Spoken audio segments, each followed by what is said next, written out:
Hey everybody, welcome back to the channel. Thanks for tuning in again. We are going to be doing a super simple video today, and that is installing this guy. This is your part number right here. I got this from Z1 Off-Road, and what it is a little extension for the wiring for your rear diff. So my truck's got a 3-inch lift.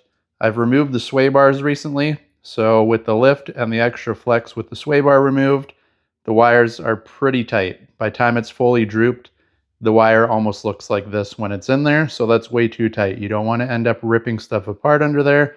So luckily the guys at Z1 make this little extension. You'll gain, I don't know, maybe 6-8 inches, which is plenty. It'll give you a lot of room under there. And they also have two options. You can do this one like I'm doing, which is just a little extension. You unplug one side, kind of just pull the slack that you need down. They send it with 3 zip ties, so you can strap it up in new areas if you want. And then they also make a full out longer wire, like brand new harness basically, which goes right from your diff all the way up and around back to where it plugs in. But I will show you that in a second when we're under the truck. But as for this, you get your little extension, 3 zip ties, and then in the box you get a couple Z1 Off-Road stickers as well, like everything they send out. Okay, now easiest way to do this is drop the tire, push it out of your way just so it's out of there, because basically what we're looking at is this wire right here running up. And now you can see the truck is flat on the ground and it's barely got any play in it as is. So of course, when we're out there in the bush and the truck's flexing and all that stuff, you don't have a lot of play here in this wire. So if you follow it up, you can see it'll come over, it'll follow the bar across, and right here, top side on the driver's side, is your plug where the harness plugs in. So you'll unplug there, and then with your new harness, you'll have one side to plug back in to the spot going to the front of the truck, and the other side will plug in to the spot going back over and down towards your diff. So if you can look, you see 1, 2, and 3 mounting points. That's why they send you 3 zip ties with this, because you're going to plug this in and now you're going to end up with about 6 inches of extra slack here. You can shimmy it all over, re-zap strap it down, and then now instead of this being tight going straight up and down, you'll have a little bit of play in there. Now other option, like I mentioned, they do make a full new harness. Basically that one, you'll unplug it here, you'll unclip everything as well as all the stuff that comes down here. So you got 2 different locations where your harness clips in.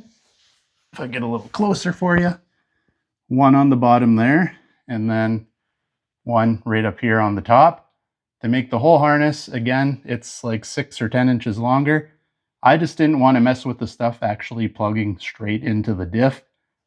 You know, if any warranty wise or warranty work like that, if they ever know that you unplug stuff, they always have ways to, you know, stop or void your warranty. So this way I figure, sure, I'm messing with the wiring up here, adding a harness, but everything plugging directly into the actual diff itself has not been touched. But at the end of the day, it's up to you. I think they're only like a $10 difference. So if you want a whole new harness, you can do that. Or if you want the little extension like I got, this is your other option. And then it's always hard to see up in the truck there, but to disconnect these, it's just got a little push tab, same as this one. So just get your finger or a screwdriver or whatever on top. Sometimes it's a little bit hard. Give it a good push and yank, and it should come undone. All right, so I got her unplugged, and I can tell you, get yourself a little flathead screwdriver and just push down on that tab, because with your hands, it's almost too hard to get it undone. But once it's unclipped, you may need 2 hands still to get it all the way apart. But like I said, that's hard to push down and pull it at the same time. If I get a little screwdriver, put it on top, push down, and give it a wiggle, and she does come apart. All right, so now that you got it apart, give it a little tap. Just hit it like that, because I noticed mine were actually quite dusty on the inside. I don't know if the video will pick it up, but it is kind of a little bit grimy on there. So clean it off, do whatever you want. It's not the end of the world. If the connection doesn't sit right, you're just going to get a light. Most likely all you got to do is come back, clean it out, plug it back in, and your dash will not be a Christmas tree anymore. So if you're having issues at the end, that's probably what it is. And then, of course, you have now your male end and your female end. And then if you look at this, you have a male end and a female end. If you look at this way, you can see how two have the little two notches on the bottom here, or the little holes. That goes down. The flat portion goes up. So, and of course, up is the side with the clip. So you line it up. You might need two hands for this because it is fairly snug. There you go. Line it up like that. Give it a squish. You'll hear that click. Now you know it's in place. And again, take your other end, and then same idea. You can see this one has the two holes, so that's the bottom. So the part with your clip, which would be that way, you can see the clip goes on top. And again, try to do it with one hand. Maybe a little bit of a pain in the butt. There you go. Push until you hear the click, just like that. And now you can see how much extra slack you have.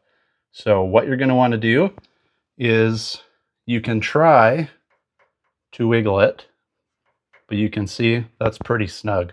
So what I would do, these are like a Christmas tree zip tie. They do sell these things. You can actually find them in a few stores, but I would just pull it out, which I can't without a pair of pliers, but yank those out of there. If you come to the back side, there's this little bracket too. It just holds with a little bit of pressure. So you can just pull it out like that and your slack is out. All right, so we got the two zip ties off, or little Christmas tree ties, we'll call them. What I noticed is on this side, you can see this little tab here with the hole in it. There's actually this weird little clamp they got on there. So you can see it kind of just clamps around. It's got a little bit of tape on there. You don't have to worry about putting that back. You don't really even have to worry about putting this clip back if you don't want. I'll probably do it, but you'll have to cut the tape off or unwind the tape. And basically that little plastic tab right there is what locks into this hole right here. So you just push on it, slide it out, and now you can see this is all freewheeling. So a cool thing that I noticed, if you look on your original clamp location where you plug the new harness in, this one has a little notched area on the bottom. They actually made a little clip perfectly to slide this on. You can just put it like that. It doesn't click or anything. It just holds it on there, and that's nicely in place. So now you know your slack from the main harness to the part coming over to your diff won't have too much pressure on it or whatever, because that is the same mounting location as it was in originally. So now all you got to do, get your zip ties. You'll want to come zip tie one right here, which if you notice with this harness works out perfectly because that hole is where the original clamp was. Works out perfectly to be able to put a strap close to the clip, or where they clip together, because you want that there.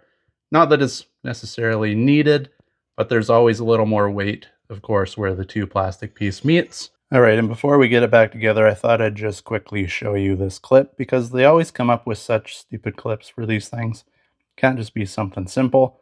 So like I mentioned, that right there clips into that little metal piece.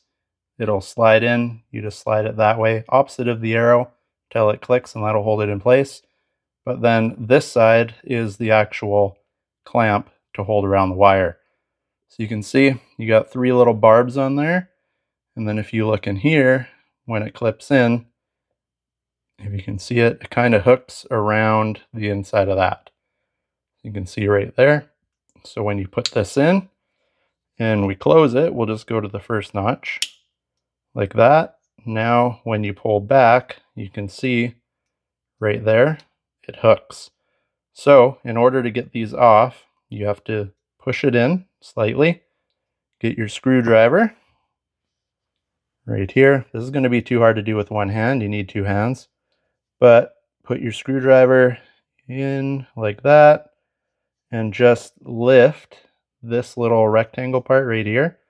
Get your screwdriver in there, lift it up. Don't pry too hard because it is plastic and you'll break it, but you just want to lift that slightly, and then you can pull this out. But because it kind of hooks going backwards like that, see if you can see it again there, if it'll focus. It kind of hooks in there like that. You have to push it forward first, otherwise you can't lift it up. So get your screwdriver in there, lift just very, very slightly, and then pull, and that'll come out. And you can adjust where you want this to sit. All right, she is all done. I'll show you exactly what I did. I showed you how you could clip that harness part onto the little clamp or the little clip there.